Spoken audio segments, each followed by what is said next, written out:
자, 황금선박의 어르신 여러분 반갑습니다. 예. 반갑습니다. 아이고. 자, 아니 근데 지금 추워요? 예? 옷을 이렇게 많이 입고 왔어요. 은근히 지금 바람 불어 쌀쌀하더라고요. 아니 예. 겉옷은 잠반데 안에는 오히려 내일라도 입었나? 목사에 신경 그럼 쓰느라 먹겠습니다. 수염도 잘. 먹겠습니다. 여러분들의 그 의욕이 더해지면 해결을 해야죠. 아, 젖꼭지가 드러나는데. 적국지가 드러납니까? 예. 그 지난주에 이혼 생중계 때문에 그 김용민 실종설 이거 좀 나오더라고요. 그렇습니다. 내가 왜 실종돼요? 예. 갑자기 없어져가지고 야 끊어 해가지고 그다음에 끊어버려가지고 그 선소정님은 안 계셔가지고 가오를 한번 보여줘야지. 청취자들한테. 청취자들이 날 너무 무시하는 경향이 있어요. 그래요? 예. 가오를 보여줘야 돼. 난 내가 없는 도중에 뭐 방송에 획기적인 발전을 이뤘나 싶어. 근데 실패했구나. 형님이 없으니까 안 돼. 뭐 방송이. 뉴 테크놀로지를 실험하려다가 새로운 걸 시도하려다가 아니 근데 이제 앞으로도 계속 시도를 한번 해보려고 합니다. 예. 우리 방송 시간에 만약에 대한항공 주주총회가 있다면 당연히 보내야지. 네. 그래요. 대한항공 주주총회. 어쨌든 성공을 한 거잖아요. 어떻게 보면 우리 이 황금 선박에서 하는 것들은 뭔가 다 잘 됩니다. 여영국 후보 지난주 어떻게 됐습니까? 단일 후보가 됐어요. 단일 후보 됐고 이제 뭐 국회 갈 것 같은데 현재까지 분위기로 보면 지지율 흐름이 아주 예. 굉장히 좋아요. 근데 통영 고성도 이거 뭐 거기 양문석 박사가 나왔대요. 예, 그렇죠. 많이 쫓아갔는데 네.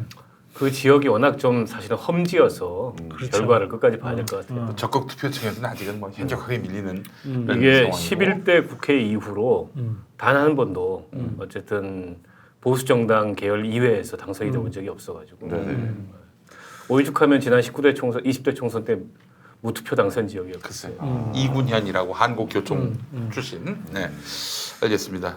그리고 또 뭡니까? 우리 김경률 벽에서 나와가지고 그러니까. 또 대한항공에도 조아웃, 됐죠. 예. 조아웃. 또 됐잖아요. 음. 이 황금 선박에 나오면 다 잘 되게 돼 있어요. 네. 네, 황금 선박이 주장하는 대로 다 되는구나. 네, 그렇습니다. 이제 뭐 저만 잘 되면 되겠네요. 그래? 예. 그래요. 저도 좀 잘 되고 싶어서. 네. 내일쯤 전화 올 거야. 그래서 전화 좀 주세요. 우리 또 방송 보시는 분들. 네, 경찰에서 전화 온 섭외 거야. 좀 하세요. 아우 왜 이래요? 카톡 보고. 네, 그렇습니다. 정준영 핸드폰에서 말이야. 우리는 진행자만 잘 안 되고 네. 진행자만 잘 안 되고 진행자. 게스트만 잘 됩니다. 예. 그래요. 여러분 너무 사랑 많이 해주셔서 감사하고요. 자, 뭐 이제 또 바로 광고. 시작하면서 바로 먹는 거야? 그 방송도 식후경이란 말이 있지 않습니까? 황금선박도 식후경. 위에 자, 밀리언셀러죠. 알밤 찹쌀떡, 공주 알밤 찹쌀떡. 야, 우리는 공주에서 이 광고 협찬이 뭐 공주하고 굉장히 특수한 계획인 거예요. 지금 그 우리가 단독 계약을 맺어가지고 대박 났어 대박. 김영우 씨가 공주에 출마한다는 얘기가 뭐 들려와요. 글쎄 지금 저기 미국입니다, 공주 국회의원 선거에도 지금 나가야 되지 않겠는가 그런 생각이 들 정도로 지금 밤 때문에. 그렇지. 지금 공주가 그 김용민 신드롬. 그러니까요. 김용민과 공주가 결합하면 시너지가 일어납니다. 난리 났대요 지금. 네, 그렇습니다. 공주를 이원 생중계로 한번 연결해야 될 것 같은데. 자, 모습 한번 이호생 중으로 여러분 이 찹쌀떡, 이 겨울의 찹쌀떡. 겨울은 아니지만 이 찹쌀떡은 봄에도 여름에도 가을에도 맛있습니다. 자 드셔보시죠. 여기 아니, 굉장히 공주 커요 이게. 밤이 알이. 들어가 있습니다. 이번에 제가 밤알이 들어가 있네. 통째로 들어가 있네. 그냥 한번 선택해봤는데 백금이 들어가 있네요. 이게 또 단팥 그냥 이렇게 껍질 깐 거 안 깐 거. 백안금. 예. 요걸 좀 골라보는 재미도 있어요. 예. 이제 공주 알밤이 이제 앞으로 매출이 네. 10억이 넘어가면 이 안에다 다이아를 몇 개는 집어넣기로 했어요. 이 박살나겠는데? 예? 이가 박살나겠어. 이가 박살나도 다이아를 씹다가 박살나면은 행복하지. 행복하잖아요. 괜찮네요. 다는 친하게 거 아니에요? 뭐 이렇게 몇 개 추첨해가지고 이렇게. 그렇지. 괜찮네요. 이게 약간 그런 얘기가 있어요. 이 공주 찹쌀 이 알밤 찹쌀떡을 한 번도 안 먹어본 사람은 있어도 한 번만 먹어본 사람은 없다. 이 맛에 빠지면 이게 아주 중독성이 강합니다. 그렇죠. 너무 맛있다는 얘기죠. 예. 이명박이 이거 먹으려고 탈출했다는 얘기가 있어요. 법원에서. 근데 이명박이 이걸 잘하네. 미친놈. 응? 여러 번 했다면서요? 미친놈이란 말을. 그러니까 그분은 어떻게 보면 이 본성이 참 투명한 사람이야. 응? 챙길 땐 챙기고 오이발 내밀 땐 내밀고 그다음에 납작 엎드려가지고 봐달라 할 땐 봐달라 그러고 열받으면 욕하고 쌍욕할 땐 하고. 투명해야죠. 솔직하네요. 네. 법원에 들어섰을 때 네. 호랑나비 이거 어때요? 이 포지션.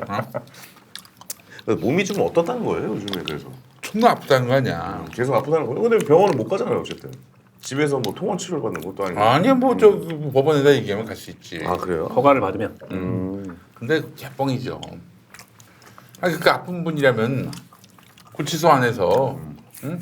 잘 지내시고 거기 가서 집에 가서 아프면 다시 구치소 들어가셔야지. 그러니까요. 아 이게 좀 봐야겠어요. 어떻게 별로냐. 아무튼 이게 네. 인간이 갖고 있는 희노애락에 대해서 굉장히 솔직한 사람이야. 거침없이 드러내. 솔직한 사람입니다. 예. 끝까지 얼마나 솔직했는지 한번 지켜봤으면 좋겠습니다. 예. 아마 저 판사가 죄지 않았으면은 미친 놈에서 그치지 않았을 거예요.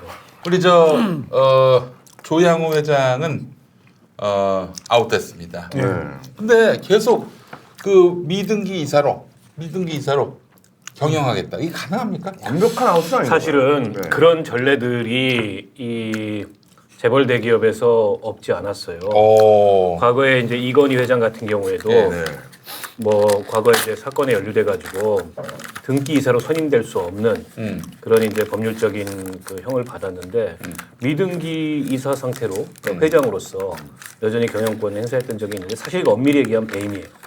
기존 이사회가. 그렇지. 왜냐하면 등기 이사가 아닌 사람이 이 회장이라는 직함을 가질 수 있지만 사실상 경영권을 행사한다는 거는 기존 이사진의 배임이거든. 그렇지. 근데 이런 공공연한 배임 행위를 해왔던 건데 그래도 이건희는 주주총회에서 탄핵을 받은 적은 없어요. 그렇죠. 이건희는 없어요. 그거는 이제 법원에서 판결을 받아가지고 등기이사 자격이 상실돼서 미등기이사로 그 경영권을 행사했었는데 이번처럼 이건 주주들한테 일종의 탄핵이 된 거거든. 그렇죠. 네? 탄핵이 됐음에도 불구하고 예. 네네. 자기가 미등기이사로서 이 대주주로서 경영권을 여전히 행사하겠다는 것은 조금 말도 안 되는 억지고 저건 고발감이에요. 만약 그렇게 한다면은 기존 이사진이 그게 이제 한진 지배 구조를 보면 한진 칼의 대주주의 조양호 씨가 한진 칼의 우호 지분을 다 합치면 한 23%가 갖고 있어요. 이 조양호가. 네. 조양호 일가가. 그렇지. 그리고 한진 칼이 대한항공 지분의 한 25% 정도를 가지고 있어. 네. 그러니까 그런 지배 구조를 활용해 가지고 사실상의 경영에 나서겠다는 건데 그러나 이렇게 주주총회에서 명시적으로 탄핵이 된 상황에서 이전 같이 대한항공의 세세한 그런 경영에 간섭한다는 건 말도 안 되고 주주들 농락하는 거죠. 사실. 아, 당연하죠. 예. 뿐만 아니고 그건 기존 이사들이 다 고발당해요. 그럼요. 그렇게 되면 근데 회장 직함은 유지를 하는 겁니까? 어쨌든? 그거야 할 수 있겠지. 계속 하면서 예. 월급도 나오고 대표 막 이사는 이렇게. 아니고. 대표 이사는 아니 월급은 안 나오죠. 월급은 안 나오고. 일을 안 하는데 대표 이사로서. 지금도 해외 건너가서 뭐 LA인가 어디 있다면서요? 불문불출하고 있다고 하더라고. 별장에. 그 예. 조양호가 대한항공에 갖고 있는 지분이 얼마인 줄 알아요? 어제 대부분 언론들이 이걸 보도를 안 해요. 조양호 일가 개인은 대한항공 지분이 얼마 없어요. 아니 얼마 없는데 한진 칼이 갖고 있는 거지. 한진칼이 갖고 있는데 놀라울 정도로 적은 지분을 갖고 있어요. 개인은. 조양호 개인이 갖고 있는 지분이 0.01%밖에 안 돼요. 진짜? 네. 왜 그렇게? 예를 들면 뭐 삼성전자에 대해서 이건희 회장이 뭐 3% 뭐 또는 5% 이런 지분을 갖고 있다고 그러잖아요. 네. 그걸 가지고도 소수의 지분을 가지고 어쨌거나 이렇게 뭐 전체적으로 지배하려고 그런 거잖아. 근데 대한항공 지분 갖고 있는 게 조양호는 소액주주네. 사실상 소액주주. 이건 대주주라고 하기도 힘들어요. 왜냐하면 이 지배 구조가 왜 이러지? 어떻게 되는 거예요? 이거? 보통 우리가 슈퍼개미라고 하는 사람들 존재가 이게 왜 개인 투자자로 시작해서 네. 슈퍼개미 막 이런 식으로 이렇게 알려지는 이유가 뭐냐면 그 사람들이 어떤 기업의 주식을 많이 샀는데 이게 5% 지분을 넘어가면 공시를 하도록 돼 있어요. 그러니까 사실은 그 정도 되면 대주주이기 대주주지. 때문에 이게 공시를 해서 어떤 사람이 이런 지분을 많이 갖게 되는지 알려야 된다는 거거든. 근데 조양호가 갖고 있는 지분이 0.01%밖에 안 된다니까. 0.01이요? 네. 뭐지 그럼? 그러니까 이거는 대주주도 아니야. 근데 이 사람이 아까 이야기했다시피 대한항공이라는 그 회사의 지주 회사가 한진칼이란 말이에요. 네. 한진칼 지분의 한 20그 조양호 일가가 한 23%를 갖고 있고 이 한진칼이 대한항공의 한 30% 지분을 갖고 있어요. 그러니까 한진카를 통해서 서로. 대한항공을 지배하고 있는 거야. 그러면서 지네들이 0.01%의 지분을 가지고 뭐 이제 관련한 우호 지분들 이렇게 모아서 지가 CEO 한다, 대표이사 한다고 그러면서 지금 여기까지 온 거예요. 그러니까 사실은 말도 안 되는 상황으로 왔던 거죠 이미. 야. 근데 이런 상황에서 뭐 그나마도 이 주주들에 의해서 쫓겨난 놈이 나도 이거 여기 나오네.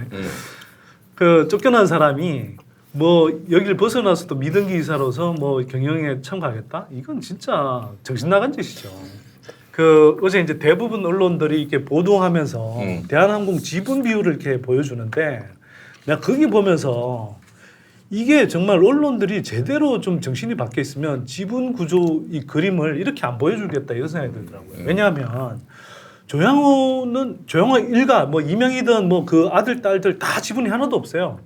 조양호만 0.01% 아니 근데 이 씨부랄 것들이 왜 갑질을 해? 뭐 지분도 없으면서 이 새끼들이 그 대한항공 그러니까. 직원들한테 족같이 씨발. MB도 욕을 하는 판에 뭐 난 뭐 못합니까? 충분히 할 수 있지. 네. 근데 이게 조양호가 딱 들고 0.01인데 조양호를 비롯한 특수 관계자 우호 세력 지분 33.35% 이런 식으로 표시를 해놨더라고. 그러니까 그냥 잘 모르는 사람이 보면 조양호나 조양호 일가의 지분이 이렇게 적은 줄 모르는 거야. 몰랐어요 저도. 예. 근데 이거 지금 생각해보면 너무 황당한 거죠. 아니 그럼 이게 지배구조가 그러면 이게 무슨 편법을 이용한 거였다고 얘기를 하는 거예요? 그러니까 이거 대한민국 재벌 대기업의 지배구조가 다 이런 식인데 아 이런 식이 이게 이제 그런데 굉장히 좀 극심한 상황인 거죠. 약간 좀 극심한 좀 사례. 심하다. 0.01은 정말 심하지. 정말 심한 사례다. 아니 이건희 일가가 지금 이제 한 5% 돼요 삼성전자 지분이. 그것도 사실은 말이 안 된다고 얘기를 하는데.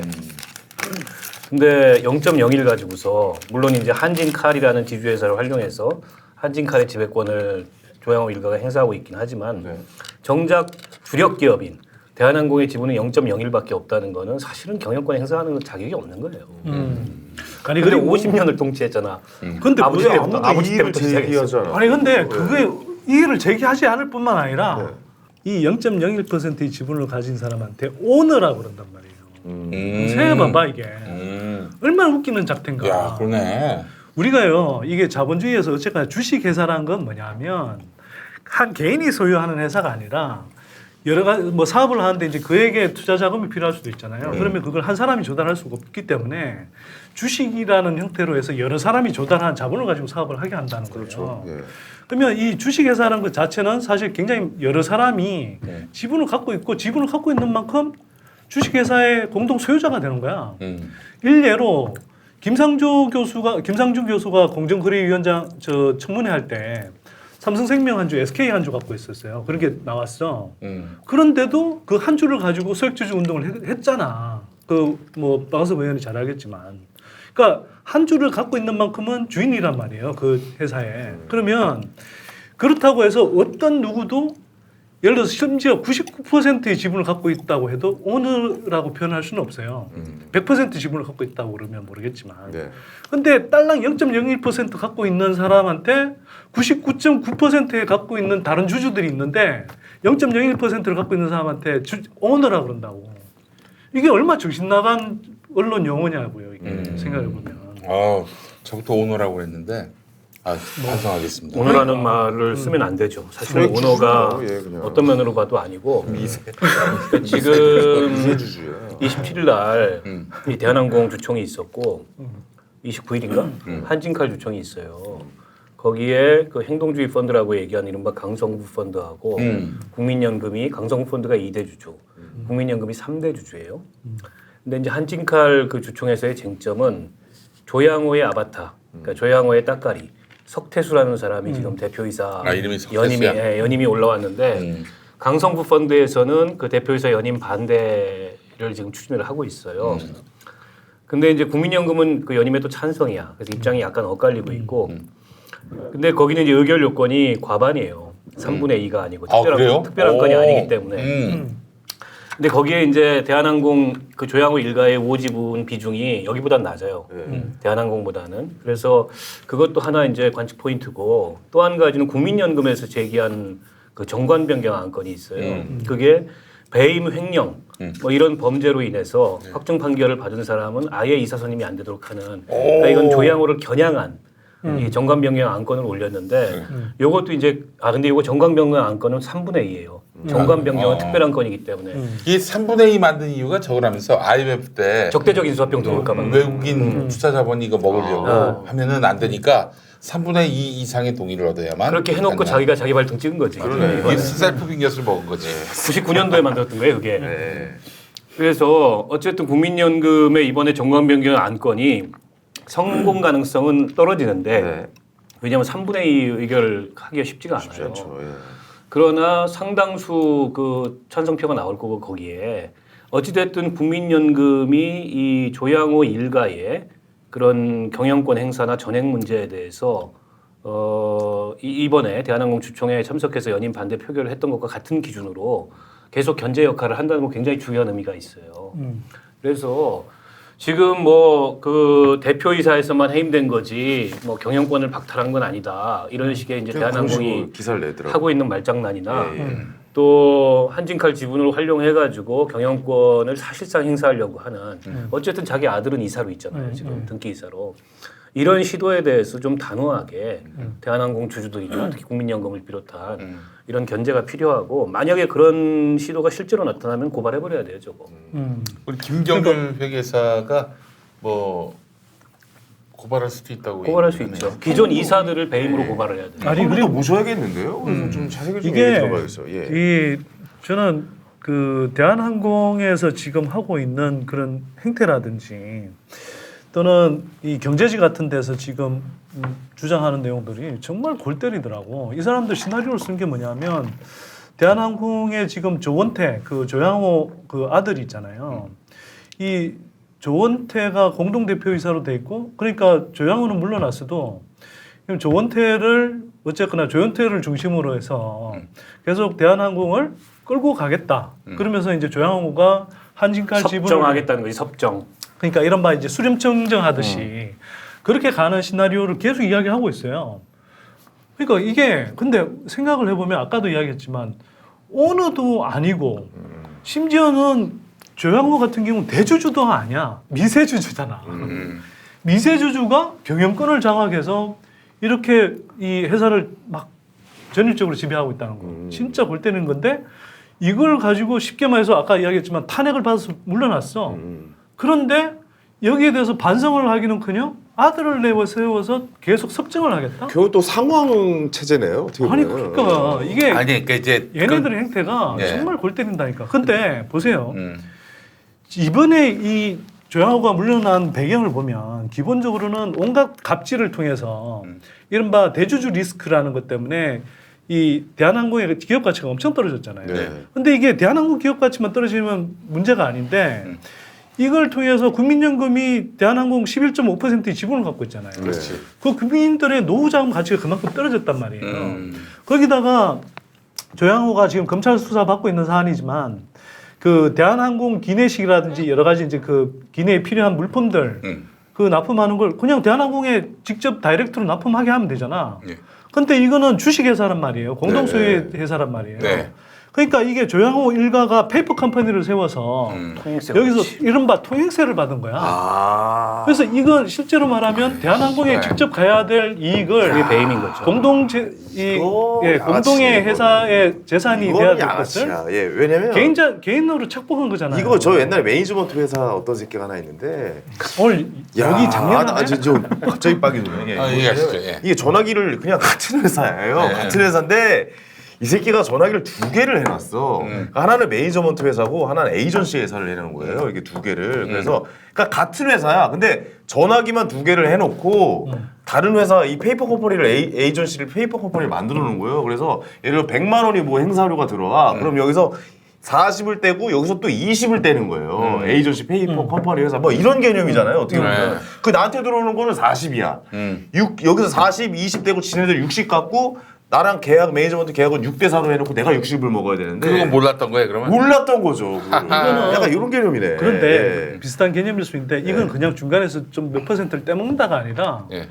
그냥 대한항공으로 직거래하면 될 걸. 그냥 쓸데없이 그러니까요. 지네들이 일감 몰아주기. 해서 총수일가 그냥 일감 몰아주기 한 거지. 이른바 통행세를 받아먹은 거야. 중간에서 해먹은 거예요. 그러면 이제 이게 이제 바로 배임 횡령인 거예요. 회사에 손실을 끼친 거거든. 근데 보세요. 언론들이 뭐라 그러냐 하면 어제 그런 표현을 쓰더라고.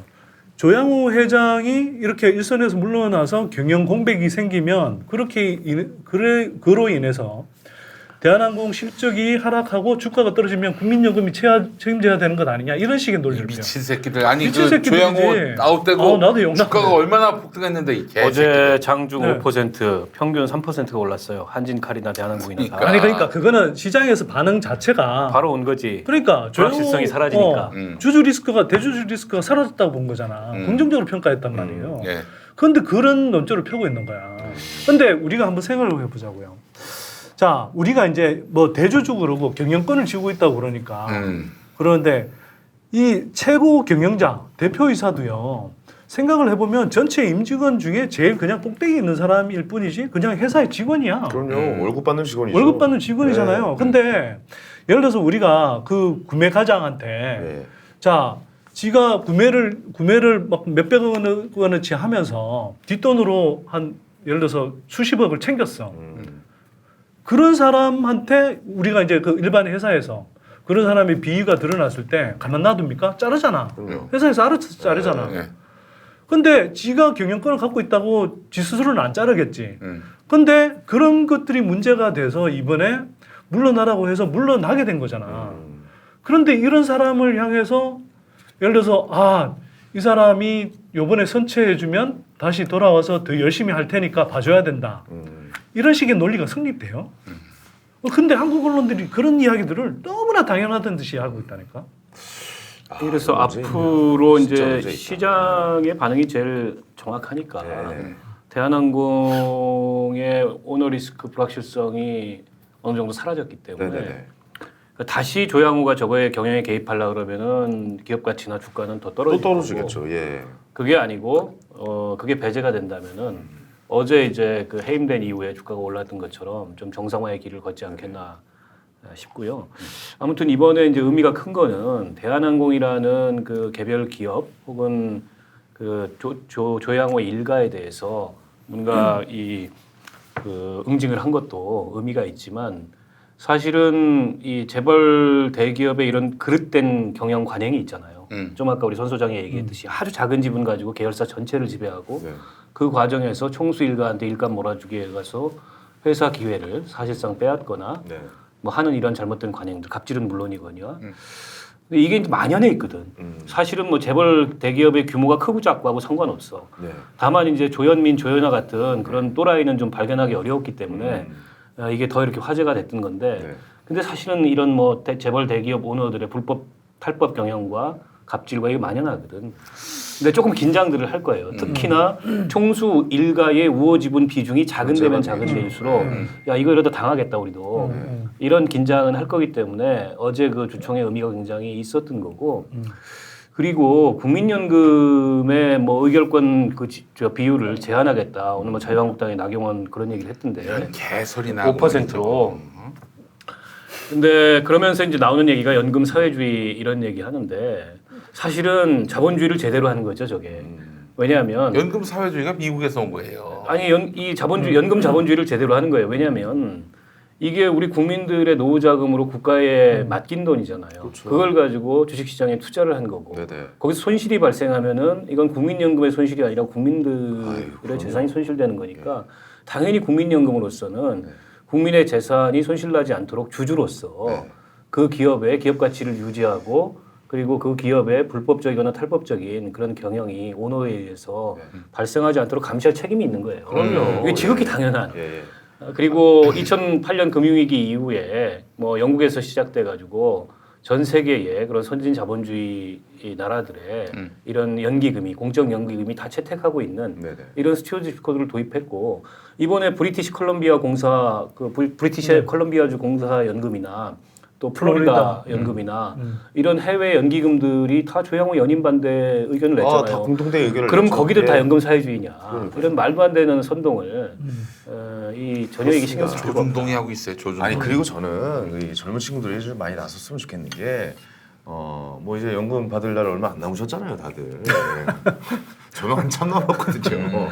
그래서 우리가 좀 우리 65세 넘어야 받을 수 있어. 아직 멀었어. 아직 멀었어요? 그리고 이 생각도 우리가 좀 예. 해볼 필요가 있는데 우린 못 받을 수도 있다는 생각이 들어요, 우리 젊은 친구들은. 존나 많이 써야지. 씨발. 아니 대한항공 같이 저렇게 하면은 존나 많이 써야지. 아니 저렇게 이상한데 저기 저 투자해서 저 경영 방식 잘못된 거를 바로잡지 못하면은 우리 돈이 다 없어지는 거라는 생각을 좀 해야 이게 될 것 같아요. 그러니까 예. 현희 씨가 굉장히 중요한 지적을 했는데 이게 아까 이야기한 대로 이게 이 재벌 역사의 어떤 이 그 주주의 이제 자격, 그다음에 이제 이 대주주가 경영권을 가져야 되느냐 이런 문제에 대해서 이제 우리가 근본적으로 다시 생각해 보게 되는 이제 계기가 됐는데 한편으로는 이게 국민들 자산 증식하는 거하고도 사실 굉장히 밀접히 연관돼 있어요. 연관돼 있죠. 예. 이 이슈가 왜 그러냐면 아까 이제 재벌 지배 구조가 잘못돼 있고 이렇게 소수의 지분을 가지고 막 전횡을 휘두르면서 회사 가치를 막 이렇게 훼손시키니까 국민들 노후 자금이 들어가 있는 이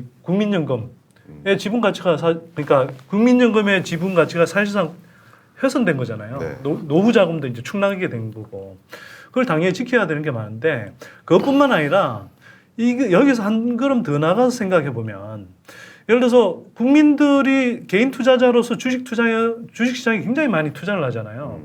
그런데 이 국민들이 사실은 제대로 이익을 못 가져간 거예요. 그렇죠. 그러니까 보세요. 이 대한항공 같은 경우에 이게 사실상 뭐 국적항공사라고 그래서 이 독과점 기업이란 말이에요.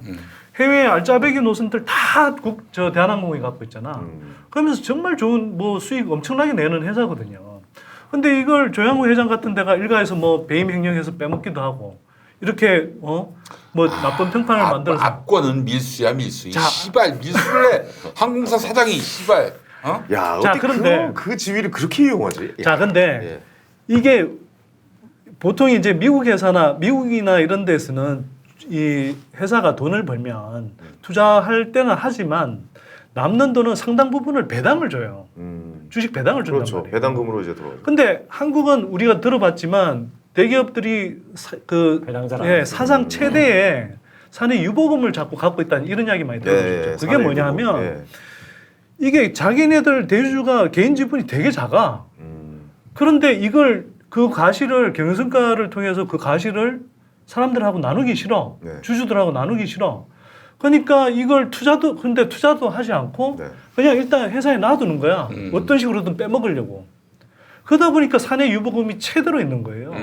그러니까 그 투자 안 해서 그렇게 제대로 돌아가지 않고 또 결국 한편으로는 자기네들이 갖겠다는 거네요. 한편으로는 네. 이 배당을 주면 그만큼 국민들이 주가 차익이 오르지 않아도 배당 수익을 올릴 수 있으니까 주식 투자를 할 거 아니에요. 근데 사람들이 이걸 안 하니까 주식 투자 멀리 하게 되는 것이고 네. 그래서 사실 주식 시장에 코리아 디스카운트 현상이 생기는 겁니다. 미국 같은 경우에 보세요. 시가 배당률을 한 10% 준다고 생각해 보세요. 금리 수준이라고 비슷한데. 근데 이걸 한국은 1.5%를 줘요. 그러면 같은 1조 원의 이익을 올렸어도 배당을 10% 주는 회사하고 1% 주는 회사하고 어디 투자하시겠어요? 당연히 높은데 투자하죠. 당연히 10% 예. 주는 회사에 투자하지. 네네. 그냥 미국 시장은 제대로 평가를 받고 한국 시장이 계속 코리아 디스카운트를 받는 이유가 그거예요. 근데 그만큼 이 회사 가치도 낮아지는 거지만 거기에 투자한 투자자로서의 국민들도 제대로 결실을 못 나는 겁니다. 예. 한국 경제가 성장하고 기업이 성장해도 국민은 가난한 이유예요, 한편으로는. 저는 그거 한번 의문을 제기하고 어떤 싶어요. 거? 그러니까 뭐냐면요. 이게 한번 생각을 해보면 이 사람들이 이런 탈법, 뭐 약간 탈세, 약간 이런 불법, 뭐 일감 몰아주기 이런 거를 얼마나 연구를 하겠어요. 그걸 하려고. 그럼 근데 그거를 우리가 나중에 걔네들이 한 5년에서 10년 해 먹고 그 뒤에 우리가 알잖아요. 어떻게 보면은 그동안 해먹은 거는 우리가 그 걔네들이 머리 써서 그 만든 그 룰 아니에요. 어떻게 보면은. 근데 그걸 우리가 못 쫓아가는 거 아니에요. 미리 발견해서 못하게 만들어야 되는 건데. 근데 어떤 한 구석에서는 또 뭔가의 탈세와 불법과 걔네들 돈을 빼돌리기 위한 방법을 계속해서 연구하고 있겠다는 얘기죠. 근데 그걸 미리 좀 맞춰서 아예 좀 못하게 해버리는 그런 방법도 좀 마련했으면 좋겠다는 생각이 들어요. 그러니까 이게 뭐 한 번에 해결되지는 않지만 네. 이번 같은 게 사실 굉장히 중요한 게 뭐냐면 국민연금이 자 이렇게 그 기업 가치를 훼손하는 대주주들은 언제든지 해임 결의안을 던질 수 있다. 그 반대 표결에 나설 수 있다. 네. 이런 걸 보여줬잖아요. 그러면 이게 사실 저는 사실 한편으로는 상징적인 사건도 될 수 있다고 봐요. 그리고 아까 뭐 박 의원 이야기했지만 뭐 대주주가 소수의 지분을 갖고 있으면서 이번 경우처럼 뭐 대주주가 뭐 배임 횡령을 했다든지 또는 평판을 떨어뜨렸다든지 해서 그런 경우들은 상당히 긴장할 거란 말이죠. 그렇죠. 그런데 거꾸로 이야기하자면 그런 경우들이 이제 줄어드는 그런 효과가 발생하는 거죠. 맞습니다. 그래서 네.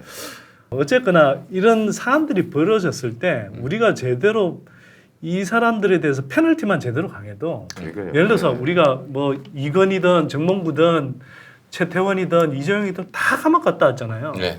근데 이 감옥 갔다 오거나 뭐 사면 받잖아요. 벌을 이건희는 안 받았잖아. 갔어. 예. 자 그러면 이럴 때 제대로 이 처벌만 하더라도 사실 현저하게 줄죠. 그러니까 이게 지금 현희 씨가 얘기했던 그 문제가 네. 사실은 그게 이제 악의 축은 삼성이에요. 그래서 지금 삼성 이건희에서 이재용으로의 경영권 승계가 거의 20년에 걸쳐서 진행이 되고 있잖아요. 네. 그 20년에 걸쳐서 그 시나리오를 마련하기 위해서 그러니까요. 정말 삼성은 온갖 방법들을 다 연구하고 심지어 법도 바꾸고 이렇게 한 거란 말이야. 국민연금도 말하자면 자기들이 이제 뒤에서 움직이고 삼성물산 제일모직 합병할 때도 결국에는 합병 비율을 3대 1로 정함으로 인해서 국민연금은 3배를 손해보고 이재용은 3배를 뻥튀기하고. 이익을 본 거잖아요. 이 방법을 이제 오랫동안 연구했을 거예요. 그리고 이걸 관철시키기 위해서 최순실한테 먼저 접근했을 가능성이 있고 정유라 말 사주고 이렇게 자락을 깔았어요. 얼마나 약을 쳐놨겠어요. 그러니까 이게 그 에버랜드 그 이 저 뭐야 전환사채부터 시작해가지고 쭉 경영권 승계 작업이 한 20년에 걸쳐서 이루어졌는데 그 동안에 숱한 불법 탈법이 있는데 지금 이걸 누가 따라하냐? 중견기업들이 따라하고 있어요. 똑같은 방식으로 그러니까요. 예. 그러니까- 이재용으로 경영권 승계했던 그 불법 탈법 방식을 동원해서. 그러니까 재벌 대기업들이 사실 삼성 하는 걸 지켜보면서 그 방법들을 가지고 아 이게 통하나 안 통하나 그걸 지켜보고 다 따라한 거예요. 사실 아, 다른 재벌가들. 더 말하자면. 자, 알겠습니다. 하여간 우리 조양호 회장 이 사건 무슨 분개했는데 자유한국당이 국민연금의 의결권을 제한해야 된다. 사실 진정한 스튜어드십 코드는 박근혜 때 한 거 아닙니까? 어? 그런 거지. 국민연금을 이용해 가지고 좌지우지한 거지, 그냥. 기업을 좌지우지한 거는 박근혜 정권이 원조 아니에요? 어? 정유라 말 사주고 씨발. 어? 그건 스튜어드십 코드는 아니고 하여튼 정말 이제 엉뚱하게 행사한 게 쌈짓돈으로 쓴 박근혜지. 쌈짓돈으로 쓴 거지 쌈짓돈으로. 그러니까 사실 거꾸로 보면 이것도 어쨌거나 조양호를 쫓아낸 것도 이 탄핵을 통해서 촛불 혁명의 힘이라고 볼 수도 있어요. 그렇죠. 예. 정권이 안 바뀌었으면 이런 상황이 있었겠냐고. 이제는 재벌 회장의 이런 독선과 독주와 이런 오만과 갑질은 국민들이 용서 안 해요. 예. 사실 이 국민연금이 굉장히 민감한 얘기잖아요. 어떻게 보면 오늘도 뭐 기사 하나가 난 걸 봤는데 뭐 그러니까 얼마 일정액 이상의 이제 수입대를 가지고 계신 분들은 뭐 얼마 인상이 된다라고 하는데 근데 그 비난의 이 화살이 좀 올바른 방향으로 갔으면 좋겠다라는 생각이 좀 들어요. 사실 그것 때문에 우리가 손해를 본다 뭐 이런 식보다도 제대로 된 화살을 좀 날려줬으면 좋겠다 생각. 하여튼 기업들 감시를 해야 됩니다. 이게 기업들이 결국 나는 이 자유한국당의 돈줄이라고 보거든요. 어떤 과거의 공기업이었는데 지금은 공기업이 아니야. 여기서 하지만 국민 기업으로 정평이 나 있는 기업. 제가 어디라고 얘기 안 했습니다. 네. 그 포스코가 이거 어떻게 얘기를 해버렸네. 네. 연기 자연스러워. 그래요? 아이고 감사합니다. 연기 좋았어요. 아이고 고맙습니다. 예. 감사합니다. 전혀 의식하지 않고 네네 연기 좋았어요. 연기를 안 했는데. 포항제철이라고 생각했어요. 대한항공도 공기업에서 시작한 거 알아요? 그렇죠. 처음에 그랬죠. 예. 대한항공 공사였어요 원래. 근데 그걸 이제 정부한테 불화받은 그 거야. 민간 기업이 이렇게 허가를 받은 게 그 우리 이명희 아빠덕이라는 얘기가 있잖아요. 교통부 차관. 예? 그렇지. 차관 출신이죠. 그렇습니다. 그러니까 조양호한테 큰 소리 치는 거야. 박정희 때. 근데 나는 궁금한 게요. 이명희, 조현민이 이 상황을 어떻게 볼까? 일단 조현민은 지금 모든 경영권에 손을 띄고 그 사람은 국적도 한국이 아니에요. 미국이야. 에밀리 뭐 그게 종간에. 사실은 여기 이사가 될 수 없는데 네. 그 이사를 했던 것 자체가 불법이고 몰라 지금 그걸. 조연아는 아, 고발을 당했죠. 남편한테 뭐 폭행 뭐 등등 이로 인해서 그 부인도 마찬가지 이명희도. 그것도 사법 처리 남아 있고 이명희 씨도 지금 뭐 고발 당했죠. 그렇죠. 네. 예. 거기도 사법 처리가 남아 있고 조양호도 지금 불구속 기소 상태 아니에요? 횡령 문제. 예. 그래서 온 가족의 사법 처리 뭐 이런 것들이 조만간 되지 않을까. 아니 어떻게 싶고. 이런 가족이 있을 수가 있을까요? 어딘가에서 뭐 소리 지르고 있겠죠. 예. 예. 이런 가족 같은 그런 경우가 있을까 싶어요. 명량적, 그러니까- 청량적 이런 젖 같은. 이런, 예. 그렇죠. 이제 저 눈에 뵈는 게 없는 집안이었던 거죠. 그러니까 오늘 지금 아시아나의 박삼구 회장도 경영권을 포기했잖아요. 거기 이제 스스로 포기한 거예요. 채권단 압력이 세지고 조양호가 아웃됐는데 그 박삼구가 아시아나 수익성이 악화되니까 그러니까 이제 적골 안 하려고 스스로 포기한 셈인데 그래서 우리 지금 대한민국의 양대 항공기업이 다 뭔가 큰 변화를 맞게 됐어요. 그런데 예. 바람직한 방향으로 변화의 가능성이 아, 높지. 그래요? 어떻게 지금 보면 좀 보면. 소리가 좀 요란하다. 그러니까 이게 제가 길 가고 있어요. 대주주 일가가 직접 경영하지 않으면 무슨 큰일이 날 것처럼 이 대한민국 기업 이 재벌 대기업에 대해서 근거 없는 그런 공포가 있는데 그렇지 않습니다. 그렇지 그러니까 않고요. 이게 이재용이 구속됐을 때 삼성이 얼마나 주식 올랐어요. 실적이 좋았는데 예. 주식도 오르고. 감방 가 있는 동안 실적 내가 주가 다 좋아졌어. 이재용이라면은 이 회사의 실적을 위해서 스스로 감옥에 갈 것 같아. 예. 아니 그래 이제 오너의 의사결정이 없으면 미래 그 경영환경 변화에 오너가 아니라니까. 아니 그러니까 어쨌든 대주주의 뭐 이런 의사결정이 없으면 미래 경영환경 변화에 적극적으로 대응하고 과감한 투자를 못한다 이런 얘기 다 개소리입니다. 그러지 않아도 네. 외국의 그 선진화된 기업들은 다 미래 경영환경 변화에 적응하고 다 과감한 투자합니다. 그 네. 자체가 허구적인 이데올로기예요. 그럼요. 그 외국에서는 오히려 대주주가 경영권을 쥐고 있다라는 것 자체가 사실 오히려 이상해요. 대부분의 경우. 근데 한국은 대주주가 경영자여야 된다라는 이상한 상식을 깔고 한국 언론들이 보도하고 이게 어제처럼 조양하고 쫓겨나면 경영 공백이래. 얼마나 웃기는 논리예요. 근데 그런 식으로 따지면 예를 들어서 우리가 그 애플의 스티브 잡스 생각해 볼 수 있는데 네. 스티브 잡스가 애플의 창립자예요. 근데 쫓겨났죠. 스티브 네. 잡스가 중간에 경영 못한다고 그 누구한테 쫓겨나서 알아요? 나중에 펜스쿨라 CEO한테 쫓겨났어요. 나중에 예. 다시 컴백하긴 했는데 맞아요. 예. 쫓겨났단 말이에요. 그러면 스티브 잡스가 쫓겨났을 때 그걸 경영 공백이라고 미국 언론들이 표현하냐고. 아니라고요. 그렇죠. 실적 악화 새로- 때문에 쫓겨났어요. 새로 예. 어쨌거나 더 잘한다고 인정받는 그런 이제 사람을 불러와서 경영을 하게 하는 거잖아요. 대한항공도 그렇게 가게 하면 돼요. 근데 지금 하는 짓거리가 뭐냐면 조원태라고 이건 뭐 인하대 부정 편입하게 해갖고 그거 저 입학 취소까지 된 놈을 아 그래요? 그 아들놈이 그래. 참, 씨발. 그런 애를 이런- 지금 저 대표이사로 세워서 다시 뭐 이게 실질적으로 이 조실가 끌고 가겠다 이런 식의 시나리오를 쓰고 있으니 얼마나 웃겨요. 근데 또 한 사례 이야기해 볼게요. 우리가 이제 GE라고 아시죠? 제너럴 일렉트릭. 네. 그게 원래 토마스 에디슨이 세운 회사예요. 그래요? 네. 그건 몰랐네요. 그게 예. 세계적으로 지금 제일 큰 제조 기업 중에 하나잖아. 네네네. 근데 그 GE의 경영자가 CEO가 전에 유명한 잭 웰치라는 사람이었고 네. 잭 웰치 이후에 그 경영자가 누구냐 하면 제프리 이멜트예요. 근데 이 사람이 GE라는 회사의 경영자가 될 때, CEO가 될 때까지 어떤 과정을 거치냐.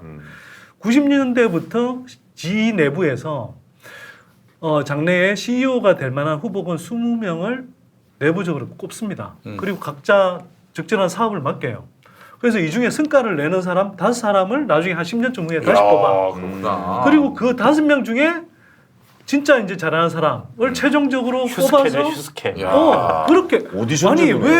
왜 최고 경영자가 얼마나 중요한 자리인데 왜 슈스케처럼 하면 안 돼? 그렇게 해서 제프리 이멜트가 CEO가 된 거예요. 그렇구나. 그렇게 해서 GE가 지금 수백 년 세월을 견디면서도 이렇게 승승장구하고 있는 거잖아요. 자 오늘 그 조선일보 사설을 보니까 조양호 회장은 지난 20년 동안 대한항공 자산을 3배 불리고 6년 연속 항공 화물 세계 1위에 오르게 하는 등 실적을 냈다. 어떻게 보세요? 그동안요. 예. 한국 그 독과점 기업이었으면 땅 짓고 헤엄치기였던 예, 거죠. 땅 짓고 헤엄치기. 누가 해도 아는 거예요. 아까 말씀드리잖아요. 아니 정부가 뭔가 자원을 몰아주고 네. 사업 기회를 몰아주는데 그거 못하면 바보지. 형 아니, 그러니까- 개그맨이 우리나라에 다 없고 나만 해. 나만 개그맨이야. 예. 그럼 내가 제일 웃기는 거 아니야? 오 현희 씨. 네, 적절한 그랬어요. 비유였어요. 적절한 비유였어요. 그때는 제일 아시아나도 웃기는 없을 때예요. 아 그러네 지금 보니까. 그 얘기는 아, 그렇지. 자 이게 지금 요즘은 저가 항공이 생겼지만 그래봐야 다 국내 아니면 가까운 동남아 노선이잖아요. 네. 국제 노선 중에 그 항공 노선이라는 건 사실 대한항공이 잘 먹고 있었거든. 그 이후에 조금 이제 아시아나가 먹은 거지. 그리고 여행 수요가 지금 가파르게 계속 늘어났잖아. 그걸 감안하면 아니 대한항공이 그동안 성장 안 하면 그게 이상한 거지. 그런데 그렇게 잘 갈 수 있는 기업을 지금은 몇 년 동안 계속 갉아먹었잖아. 그걸 따져야죠. 그러니까 아까 조선일보 사설 같은 그런 얘기는 정말 하나만한 개소리고요. 그러니까 이게 경영 능력이라는 게 검증이 돼야 되는 거잖아. 그래야 사실은 그런 큰 기업을 이끌 자격이 있는 예. 거고 거기에 수많은 주주들 또 거기 종사자들, 노동자들 이 사람들의 운명이 연관된 문제예요. 근데 아버지가 대주주고 그 아들이라는 이유로 경영권을 갖는 게 세상에 어딨냐고. 이거는 무슨 뭐 북한 세습 김정일 아들이어서 김정은이 국무위원장 되는 거하고 뭐가 달라. 그리고 뭐 누구 조영기 그 아들이어가지고 뭐 교회 세습 받는 거하고 뭐가 달라. 조영기는 세습 안 받았나? 아무튼 뭐가 다르냐고 이거. 20개의 물적 기반을 다 넘겨받았죠. 그래서 이제는 대한민국이 세계 경제 규모 15위쯤 되는 나라면 기업 경영에 있어서도 소유와 경영의 분리와 같은 아주 기초적인, 아주 상식적인 이런 건 이루어져야 되는 거예요. 그것만 이루어지면 지금 대한민국 대기업이 안고 있는 여러 가지 문제들 중에 상당 부분이 해결될 가능성이 있어. 네, 일단 오너 리스크가 없어져요. 이른바 대주주 리스크가 없어져. 저 덧붙여서 조금 강조하고 싶은 건 뭐 비슷한 취지인데 이게 지금 우리가 이렇게 뭐 뜨던 이야기가 주식회사 제도가 완벽하다고 하는 이야기는 아니에요. 주식회사 그렇죠. 제도도 여러 가지 뭐 문제가 결함이 있을 있고 수 문제가 있을 수 있지만 지금 대한민국에서 벌어지는 문제는 주식회사 제도 자체의 문제라기보다는 자본주의에서 가장 어쨌거나 대표적인 어떤 제도적 산물인 주식회사가 기본 원칙을 지키지 않는다는 게 문제예요. 재벌 그 대주주들이 이게 주식회사라는 것은 주주들이 공동 소유하는 공개된 기업이라고 생각하는 게 아니라 자기 소유물이라고 생각한다는 게 문제예요. 그리고 빼먹을 국민을 한다는 거. 그리고 그 성과를 결실을 국민들이나 주주들하고 나눌 생각을 안 한다는 거예요. 이게 문제예요 지금. 그래서 아무튼 이 재벌 자본주의를 못 넘었으면 대한민국 경제에 미래가 별로 없어요. 재벌 자본주의 넘어서는 게 핵심이고 그런 면에서 어제 주총에서 작지만 그런 그 성과를 낸 거는 거기에 맞죠? 이제 좀 예. 경종을 울리고 또 국민 여론을 환기했다는 측면에서 의미가 있을 것 같고 조씨 일가는 완전히 퇴출돼야 돼요. 그리고 조원태가 무슨 능력이 검증돼 가지고 대한항공이라는 기업을 이끄냐고. 그 조양호 아들이라는 거밖에 검증된 게 더 있어요. 그렇지. 쓰레기지 쓰레기. 어떻게 보면 이번 결과가 좀 의미 있는 행보를 계속 좀 이어가지 않을까? 그렇죠. 그런 그리고 생각이 뭐 들어요. 사실 뭐 네. 조원태가 뭐 이어받더라도 방법은 있습니다. 조원태하고 조양호를 이간질하면 돼요. 예. 왕자의 날. 왕자의 날을 만들면은 그와 둘 다 퇴출될 겁니다. 예. 염려할 일이 아니에요.